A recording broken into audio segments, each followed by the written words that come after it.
212 commandes en ligne en un an, c'est 5,5 millions d'euros de redressement pour Samir Nasri. C'est exactement ce que lui a coûté le fait de laisser cette empreinte numérique.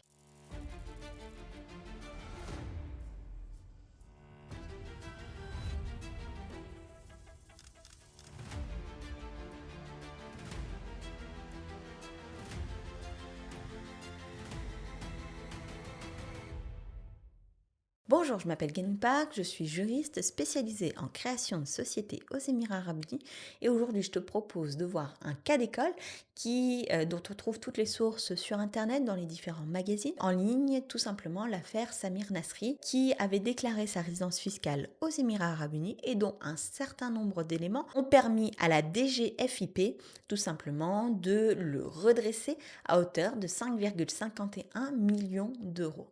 Donc l'idée, c'est pas de le pointer du doigt, c'est de regarder ce qui a été analysé pour en tirer des leçons et finalement mieux assurer sa résidence fiscale aux Émirats Arabes Unis. Alors, quels sont les faits? Eh bien, Samir Nasri, ancien footballeur, avait déclaré sa résidence fiscale comme étant une résidence fiscale dubaïote. La DGFiP a examiné le dossier pendant plusieurs mois pour contester, en tout cas pour regarder la véracité de cette résidence fiscale et leurs conclusions étaient les suivantes. Sa résidence fiscale était plutôt en France. Ils l'ont donc redressé à hauteur de 5,25 millions d'euros. À cela s'ajoutent les pénalités et donc pour un montant total de 5,51 millions d'euros de redressement. La DGFiP a donc gelé ses comptes en France et saisi une somme de manière conservatoire puisqu'il a fait appel du jugement et donc l'affaire est encore en cours. Ce qui nous intéresse là, c'est ni le montant du redressement, ni la personnalité publique, c'est tout simplement quels sont les critères qui ont été utilisés par la DGFiP pour ce redressement. Alors la première chose, ce sont les plus de 200 commandes de nourriture en ligne et donc l'application mobile a fourni à la DGFiP la localisation, l'adresse de livraison, ainsi que les dates et horaires des livraisons de commandes de nourriture. Deuxième élément retenu, ce sont tout simplement les données de vol vers la France qui montrent des jours qui sont peut-être plus longs que des passages restreints et courts sur le territoire français. Troisième élément retenu, 3 biens en France qui montrent des indices de territorialité vers la France, 3 indices de territorialité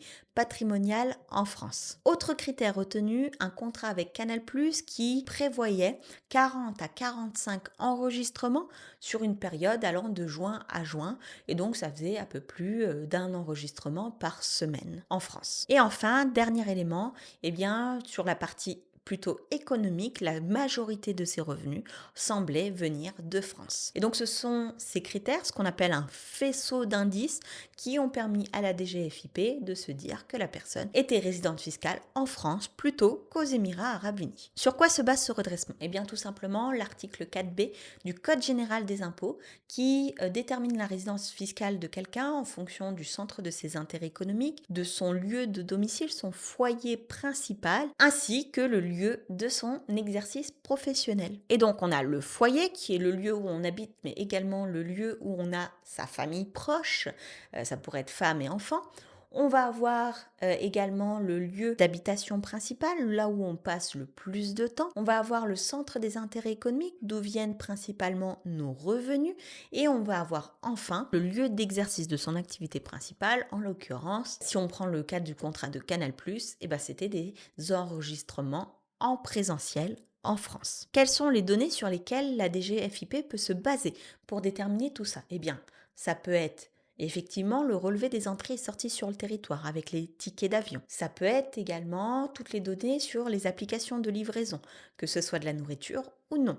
Ça peut être les réseaux sociaux, Instagram, ce que tu postes en ligne qui montre que tu es plutôt en France ou aux Émirats Arabes Unis. Ça peut être également des données liées au data mining, au trading. Ça peut être lié également à tes abonnements Netflix. Ça peut être lié aux données Navigo. Ça peut être lié à tes données bancaires. Donc c'est un certain nombre d'éléments de traces numériques que tu laisses sur ta présence sur un territoire ou non qui vont être analysées. Quelles sont les leçons qu'on doit en tirer? 1. Le fait que de dire je suis résident fiscal aux Émirats Arabes Unis ne suffit pas nécessairement en tant que déclaration simple. 2. Faire attention à la notion de foyer, notamment si vous avez des enfants en France.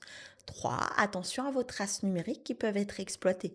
Et la défense de j'ai partagé le compte avec ma maman, ma tante, mon frère, mes amis, ce n'est pas une défense qui est très largement acceptée. Donc c'est une défense qui est plutôt critiquable. Quatrième chose, bien documenter sa présence aux Émirats arabes unis. Faire attention. L'idéal, c'est d'avoir un Ejari ici aux Émirats, des factures d'électricité, garder peut-être des factures de restauration, avoir en tout cas s'il y a peut-être balance entre tes intérêts en France et aux Émirats arabes unis, un certain nombre d'éléments qui vont te permettre d'assurer ta défense en cas de contestation. Demander le certificat de résidence fiscale aux Émirats arabes unis, ce sera toujours un plus. Et enfin, tout simplement de garder toutes ces preuves sur une durée de 10 ans parce que l'administration fiscale française peut remonter assez loin et donc l'idée c'est d'avoir tout sous la main pour pouvoir prouver de ta résidence fiscale. Si tu as des questions à ce sujet, n'hésite pas à les mettre en commentaire, des commentaires pour que ça puisse faire avancer les choses, pour donner ton opinion sur ce. Je te souhaite le meilleur et je te dis à très vite dans une prochaine vidéo.